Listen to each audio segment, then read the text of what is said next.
আসসালামু আলাইকুম ভিউয়ার্স, আজকে আমি আপনাদেরকে মাংস দিয়ে এক ধরনের পিঠা বানিয়ে দেখাবো। এখানে আমি 2 কাপ মতো ময়দা নিয়ে নিচ্ছি।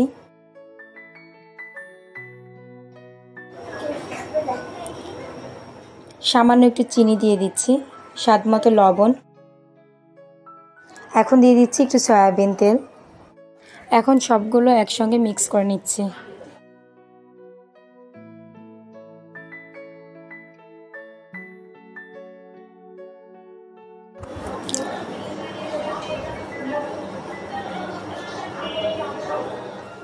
তো এইভাবে ভালোভাবে হাত দিয়ে আগে মিক্স করে নিতে হবে। এখন সামান্য একটু পানি দিয়ে এটা ডো বানিয়ে নিতে হবে।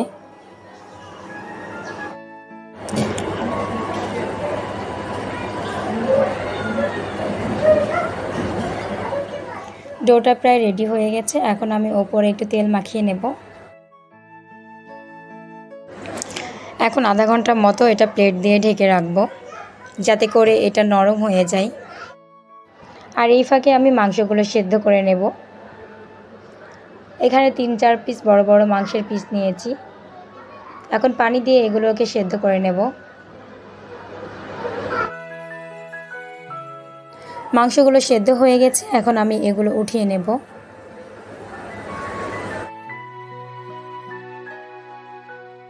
মাংসগুলো কিন্তু একদম ভালোভাবে পানি ঝরিয়ে নিতে হবে। চুলায় একটা আগে থেকে কড়াই বসিয়ে রেখেছিলাম, কড়াইটা ভালোভাবে তেপে নিয়েছি। এখন দিয়ে দিচ্ছি 3-4টা পেঁয়াজ কুচি, এগুলোকে সামান্য একটু ভেজে নেব। আর সাথে দিয়েছি রসুন কুচি।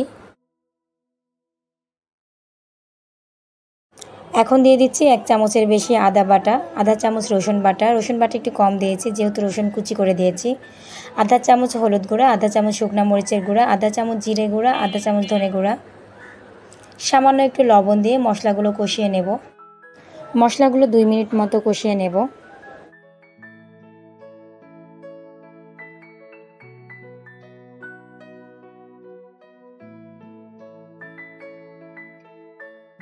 এখন দিয়ে দিব মাংসের ঝুড়িগুলো। সেদ্ধ করা মাংসগুলো আমি এভাবে চিকন চিকন করে লম্বা লম্বা করে কেটে নিয়েছি। আবার একটু পানি দিলাম যেন মাংসগুলো ভালোভাবে কষিয়ে নেওয়া যায়।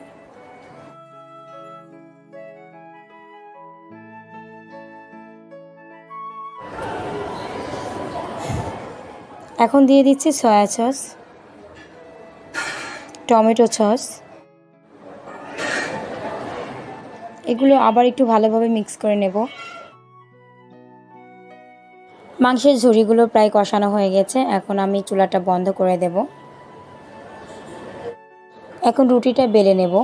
প্রথমে হাত দিয়ে একটু গোল করে নিচ্ছি যেন রুটিটা বেলা সুবিধা হয়।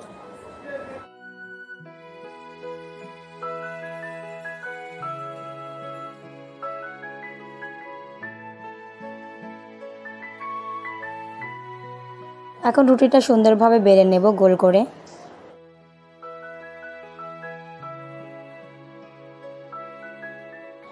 গোল করা হয়ে গেছে, এখন আমি একটা স্টিলের গ্লাসের সাহায্যে এভাবে ছোট ছোট করে পিস গোল করে কেটে নেব। দেখতেই পাচ্ছেন সুন্দরভাবে গোল হয়ে গেছে এটা। তো এভাবে আমি একটা একটা করে প্রত্যেকটা গ্লাস দিয়ে গোল করে কেটে নেব। তো সবগুলো আমি এভাবে গোল গোল করে কেটে নিয়েছি।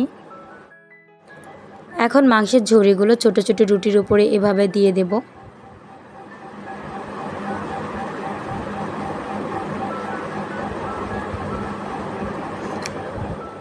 এখন এটাকে ভালোভাবে মুড়িয়ে নেব। তো দেখতেই পাচ্ছেন সুন্দরভাবে আমি এটা মুড়িয়ে নিয়েছি। এমনভাবে মোড়াতে হবে যেন মাংসগুলো না বের হয়ে যায়। এখন সবগুলো পিঠা আমি এভাবে বানিয়ে নেব।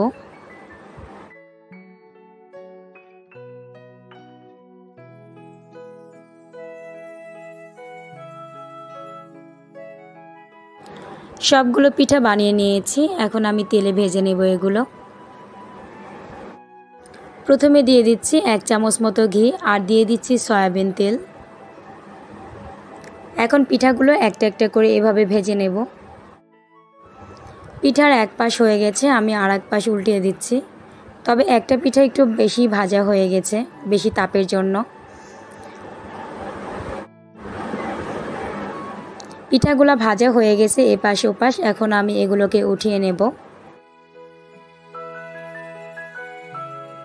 তো তৈরি হয়ে গেল মাংস দিয়ে মচমচে পিঠা। আর আমার রেসিপিটা কেমন হয়েছে অবশ্যই কমেন্টের মাধ্যমে জানাবেন এবং লাইক কমেন্ট শেয়ার করে পাশে থাকবেন।